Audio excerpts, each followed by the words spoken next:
On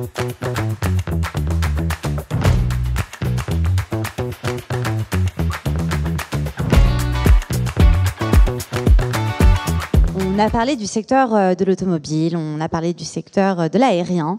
Je vous demande maintenant d'accueillir chaleureusement Nicolas Dezé, le directeur de la diversification chez Altarea, qui est venu nous présenter les enjeux du secteur immobilier dans cette logique de transition durable et ce qui a été mis en place par le groupe. Nicolas, bienvenue.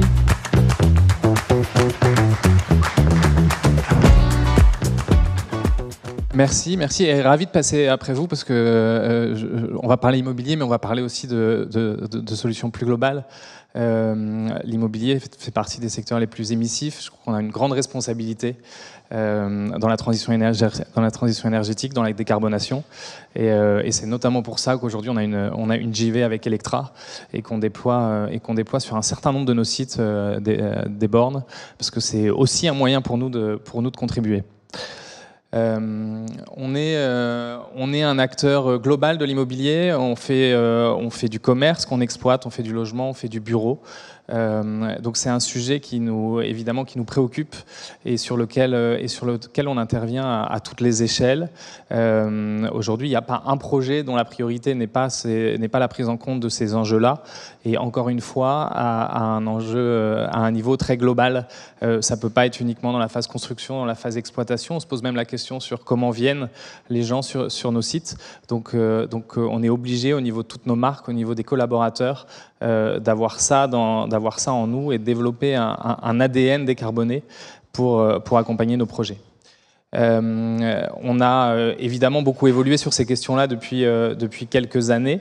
On a pas mal d'exemples, mais je vais m'attarder sur un en particulier, qui est un projet qu'on a développé, qui a été livré fin d'année dernière à Issy-les-Moulineaux, qui s'appelle Issy Cœur de Ville, où la décarbonation est là justement à tous les niveaux. Elle est à tous les niveaux parce qu'on a essayé de réunir en un même endroit tous les usages de la ville. Donc on a sur un même site qui était un site exclusivement tertiaire, on a aujourd'hui du logement, des commerces, du loisir, une crèche, une école, une résidence senior, le siège de la CNP, tout ça avec une forêt urbaine, en tout cas un large parc qui fait un peu plus d'1 hectare sur un site qui était entièrement bétonné.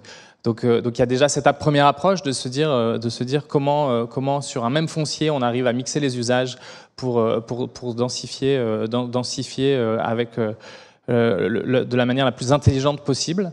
Et puis évidemment, on essaye d'aller plus loin que ça, avec des constructions qui sont thermiquement le plus performantes possible. Et puis de réussir aussi à faire avec son environnement. Ici, les Moulineaux, on a la chance d'être à proximité de la Seine, donc de pouvoir faire de la géothermie. Donc dès que c'est possible, de pouvoir bénéficier de toutes les énergies qui sont compatibles avec l'environnement possible. Donc là, on a la géothermie, on a évidemment des panneaux solaires qu'on met maintenant sur beaucoup de nos projets.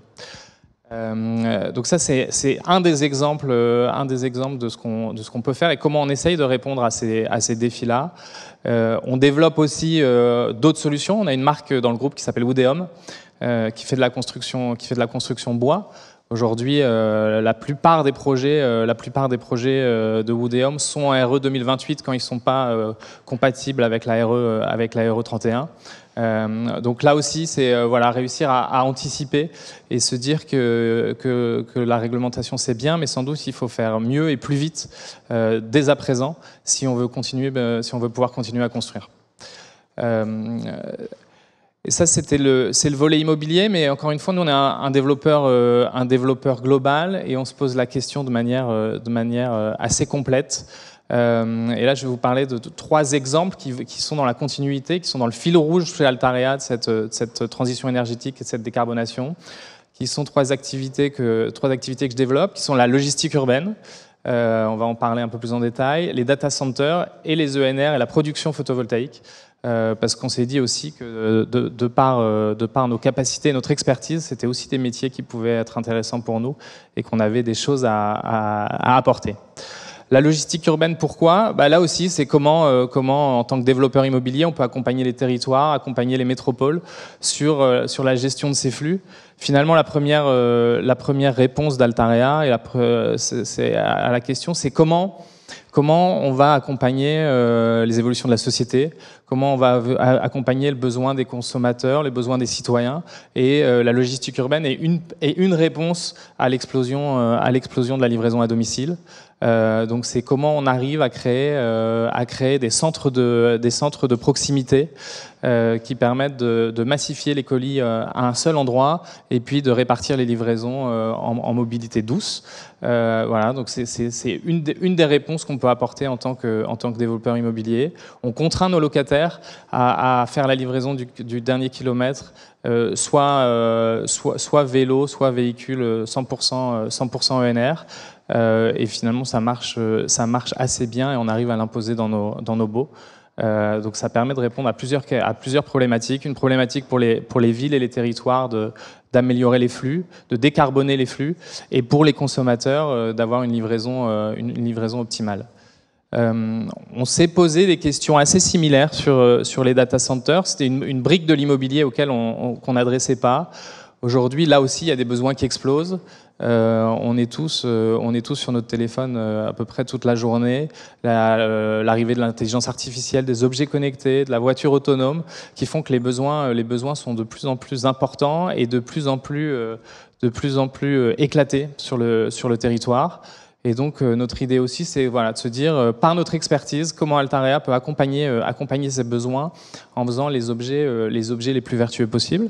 Je vais parler d'un premier projet qui est en cours de travaux aujourd'hui, qui est en Normandie, à Val-de-Reuil, où on a acheté un ancien data center.